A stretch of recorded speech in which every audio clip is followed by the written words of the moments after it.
Hey, how's it going, everyone? Hootie Hoop from the Sports Daily Podcast.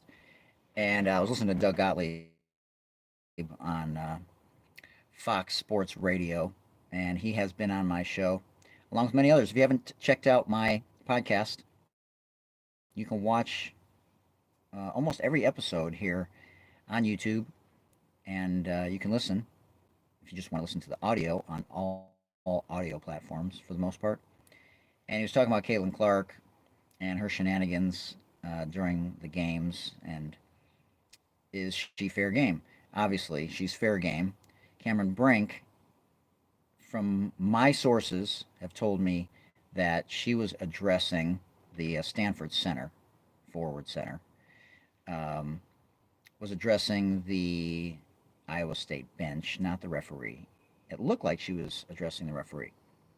But um, if you tell someone to F off, whether you're a male or female, I agree that you're fair game.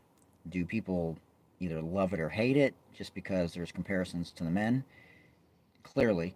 But um, Clarkonomics is a real thing. Caitlin's sanity is a real thing. And I don't know if you guys saw today that Caitlin Clark was offered $5 million by Ice Cube to play in the Big Three. Now, I don't think there's been a female that has been offered any kind of money to be a part of the Big Three. I don't think any female has played in the Big Three. Now, I've been critical of the Big Three because of the way they treated Mahmoud Abdul Rauf and not letting him know that he wasn't going to be a part of it anymore. But the fact that Caitlin Clark is making $3 million this year alone for NIL deals, name, image, and likeness. And yes, Iowa was good before she got there, but not this good, going to the championship game last year. And the fact that she's been offered $5 million to play in the Big Three, like that. I know there's a lot of things going on right now between Baltimore and the political season and a lot of other things that are happening around the world. But she was offered basically uh, 3/4 times 750% of what she's going to be able to make in the WNBA. She's only going to be able to make about $75,000 in the WNBA. Now we know she's going to make millions, right, from sponsors, State Farm, Gatorade, and others. But I mean, it is unbelievable that she was offered $5 million. Now, what do you guys think of? What's up, everybody? Appreciate y'all tapping in. Let me know what you guys think of Caitlin Clark. Obviously, her dad has been in the spotlight a little bit as well because he's basically told her to stop whining. Former WNBA player Val Whiting, who has co-hosted with me and been on my show, has also uh, talked very favorably about Caitlin Clark, but also said that she needs to work on her game mentally. And no one's going to disagree with that. I mean, every superstar, like elite player, every transformational player, every generational player is going to have that edge to them. Now, one of the things that I think is going to happen with Caitlin Clark, and I love Angel Reese, and I have, you know, a love for Juju Watkins, who's also in the Sweet 16. Unfortunately, Alyssa Peely is not. Paige Beckers is the effect that Caitlin Clark's going to have on basketball as a whole. Now, if you guys are too young to remember this, Larry Bird and Magic Johnson played in the 1979 NCAA championship game. Larry Bird was in Indiana State, and he was originally going to go to Indiana and ended up at Indiana State. Indiana State. And Magic Johnson played for the legendary coach Judd Heathcote, who Judd Heathcote was before Tom Izzo, who is coaching the team now. And so there was white versus black. There was, sort of the slow white guy versus the sort of electric, magic passing leader, polarizing figure of Magic Johnson. And they carried that over to the NBA. Magic Johnson won 5 rings with the Los Angeles Lakers, Showtime, and Larry Bird won 3.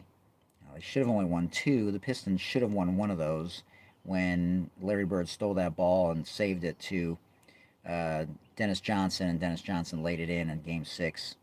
I think it was of the 86 playoffs, and they went on to win that. And then denied the Pistons what possibly could have been a three-peat. But the point is that Magic and Larry changed the NBA. Now, there's no shade against Wilt and Bill Russell, who won, I think it was 10 championships. Pistol Pete, who didn't win anything, even though he averaged a lot of points. There's been a lot of players, but none transformational, and maybe some of you disagree, on the men's or the women's side. Even when the WNBA was very popular during its inception in the late 90s, early 2000s, we've never had a player like Magic and Larry. We've never had two players like Magic and Larry who basically saved the NBA. MJ, right? Michael Jordan. And then we could say LeBron James in there. And then in terms of transformational, Steph Curry. People want to play like Steph Curry, and that's going to continue probably for the next several decades. Now, Caitlin Clark has been compared to Steph Curry. She's also white, for those of you that don't know. And so there's, in my opinion, a lot of people who have been saying that she's going to save the WNBA. Now, the WNBA has a collective bargaining agreement. It's going to re-up in 2027, I believe. They're going to have some new things like chartered flights and, some other accommodations and increased pay. And there's an increase in revenue sharing and sponsorships that's going to continue to happen. Now, this is going to be in large part because of her. Now, I don't know if people like that. I don't know if people don't like that. But the reality is, now, I don't know who would be the Magic Johnson if she's the Larry Bird. Would that be Angel Reese? Because Angel Reese isn't somebody who's handling the ball enough to necessarily, have a rivalry. Could that be Juju Watkins in a couple of years? Absolutely. But, they're not really hated rivalries. They didn't play each other, well, yet, in the NCAA championship. And so we'll see. It's going to be interesting because Clarkonomics is a real thing. I got my jersey last year, like during the Final Four. This is a special edition from Dallas. It says the Final Four patch on the front of it. And I love Angel Reese. Is there going to be some animosity with current WNBA players? I don't think so. Look, this is the reality. When someone is doing something to benefit not just themselves, not just their team, not just their community, not just their athletic department, but when they're helping to promote a sport, a movement like women's intercollegiate athletics and women's professional sports, and we've never seen anything like it. So we are living through a women's intercollegiate and professional reckoning where we are going to see Caitlin Clark and the Caitlin Clark effect. Lacrosse, volleyball. Why isn't there the WNFL?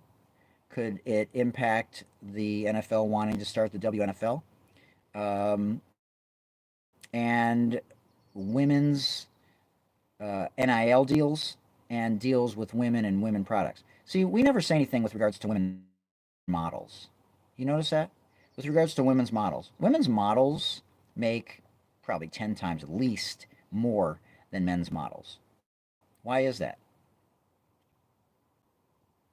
Can you tell me why? Because they're women. And so why haven't we had that with women's basketball? Because there's been fake and false narratives for decades. And there hasn't been the support from television and advertisers in a way that there is now. And why is that? Well, it's not just because of Caitlin Clark. It's because of Paige Beckers, and it's because of the women who fought for Title IX and the women of the original W, the WBL, the Women's Basketball League, and the ABL and the WNBA. And now we're able to acknowledge players like Lynette Woodard and Pearl Moore and other players from back in the day that nobody ever heard of before Caitlin Clark brought them into the spotlight. And so you can see that there's this ripple effect, similar to Jackie Robinson and what he did and raised awareness and broke through those barriers. And is it a similar product to the NBA? No, it's not supposed to be. It's a different product. It's more fundamental, and there's just phenomenal offenses being played. There's great defenses being played, but it's not above the rim. And contrary to popular belief, the men's game is not above the rim either. But the rim should not be lowered. Nobody would really care. I personally, if you look at Michael Jordan versus Steph Curry, who's more exciting? Like, is dunking more exciting than what Steph Curry does? There's no way. There's no way. Like, I would watch Steph Curry over Michael Jordan in a heartbeat in terms of the theatrics in the air versus what Steph Curry does in terms of being an artist with the basketball and with shooting. Did you see? He took a shot yesterday. He just went like this. And I'm a professional basketball skills trainer. Like the kind of muscle memory, and he's taken probably close to 5 million shots from the time that he started in the NBA until now, including real game shots, which is about one, like, I don't know, the statistic's crazy. Like 1/10 or 1/100th, something crazy of the amount of shots that he's practiced versus what he shot in actual games. The whole 10,000 hour rule. So, anyways, let me know what you guys think. Some of you have been commenting here in the live. If you're seeing this on replay, I don't know about you, but anything that involves someone who's an artist, who is involved in changing like an entire generation of players, not only the common fan, the fan that is typically watching women's sports, but the ones that are the casual fan that's not typically watching women's sports that are now coming over to watching women's sports and actually know about it and can have a conversation about it. Oh yeah, that's the player from Iowa. you know. And we should amplify Paige Beckers, who's coming off a couple of different injuries to lead Connecticut back to the promised land in the Sweet 16. Notre Dame and Hannah Hidalgo. I mean, there's so many good players right now. Obviously, Cameron Brink, I think they're one score short of possibly winning a national title, and then South Carolina and Dawn Staley, the underpaid Dawn Staley. Dawn Staley, who's an incredible player, who's an unbelievable coach, maybe a better coach when it's all said and done, is underpaid. She's underpaid. She's making $3 million a year. Now, Dusty May, who just got hired at Michigan, he's going to probably make between $5 and $10 million a year, just base salary. No offense to him, great hire. I love the hire. He hasn't done anything, but because it's the men's side, because it's at Michigan, he's going to be paid a buku amount of money. Dawn Staley should be paid in the same neighborhood as the top men's coaches, and she's not. She's getting $21 million, I think it is, for 7 years. She should be making $7 million a year for 7 years, or $50 million, in my opinion.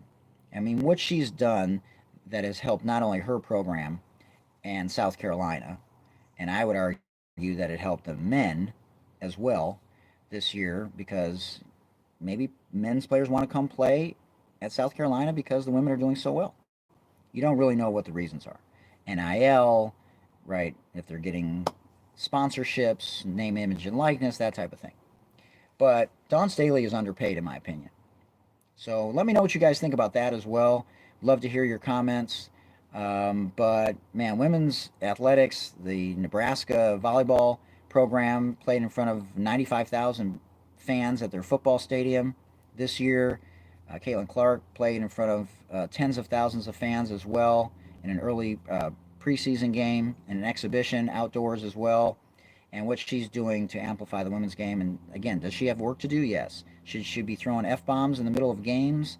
If she's like mad about something, like not, directed at any one person or a team or refs, absolutely.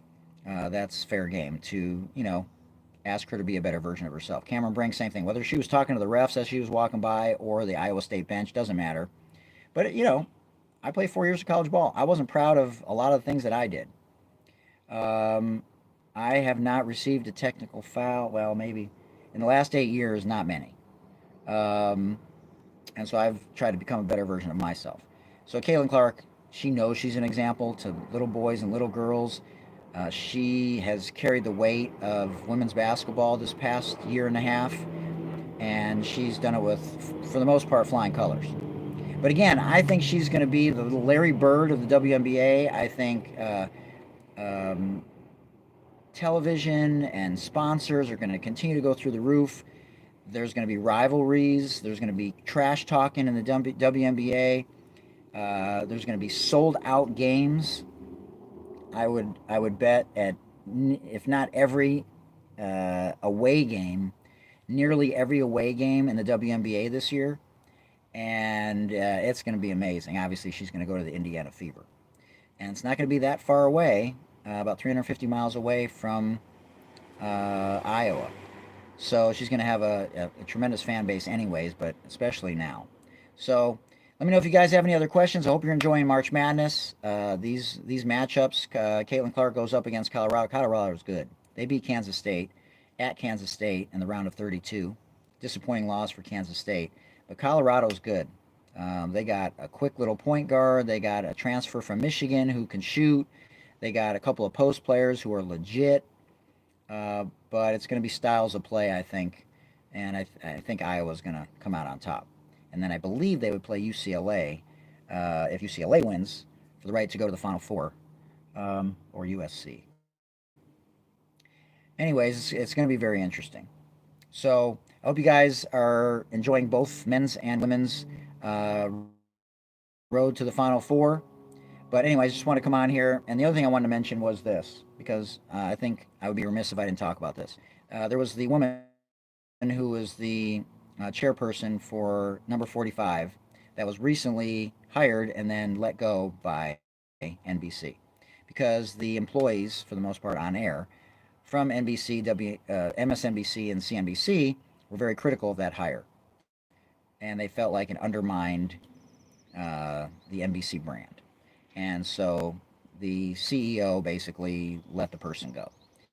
And so this has been my criticism all along when it comes to standing up like the women of the WNBA that Caitlin Clark will be a part of very soon. And take, for example, the 2020 election.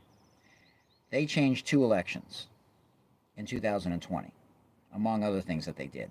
Forced an owner out in the Atlanta Dream because they took a stand against Kelly Loeffler, who was also in politics, and no longer in politics, because of the women of the WNBA. 144 women changed 2 elections and forced an owner out of the WNBA. MSNBC, CNBC, and NBC forced an employee out just days after she was hired. So why isn't this being done more often?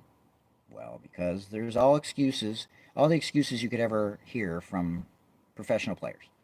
The NFL players got to put food on their table. They only have a 4-year window, so they're not going to kneel with Colin Kaepernick. Only a select few did. Colin Kaepernick would still be in the league if Tom Brady, Aaron Rodgers, Tony Romo, Troy Aikman, Peyton, and Eli Manning all kneeled, because that would have led to other people kneeling. Now, if all the NFL players would have protested until he was given another shot, and then his play on the field would have determined whether or not he should remain, that would have changed the entire landscape of pushing back against owners and people being whiteballed. Because Colin Kaepernick has been whiteballed. The same thing is true with Major League Baseball. Major League Baseball was even worse. Why was Bruce Maxwell whiteballed? Because he kneeled. He was the first black biracial player in Major League Baseball to kneel. And he's been whiteballed ever since. And the players of Major League Baseball refused to stand by him. He's still good enough playing in Mexico to kneel even now and say, we're not playing until Bruce gets a contract. And so, anyways, it's just an example of when you see what happened at NBC, or you see what happened with Hulu a few years ago. People were irate over some of the political things going on with Hulu, the streaming company. And they did an about-face. They lost a lot of customers, but they got a lot of customers back. So we can see it's not necessarily civil disobedience, but it's just a matter of, if you believe in something, that the collective is more powerful. So if all the NFL players would strike until Colin Kaepernick got a contract, if Major League Baseball would all strike until there would be no scab players that would go across that line, I guarantee you that, and for this kind of situation, until Bruce Maxwell got a contract. And the same thing goes for if the NBA players wanted the NBA Commissioner Adam Silver to give Mahmoud Abdul-Rauf and Craig Hodges a public apology. If they would strike and not participate, then it would happen. So anyways, we're hitting the 20-minute mark. I hope you guys enjoy the rest of March Madness. Shout out to the amazing women of the WNBA, of Athletes Unlimited, which is finishing up, of intercollegiate athletics,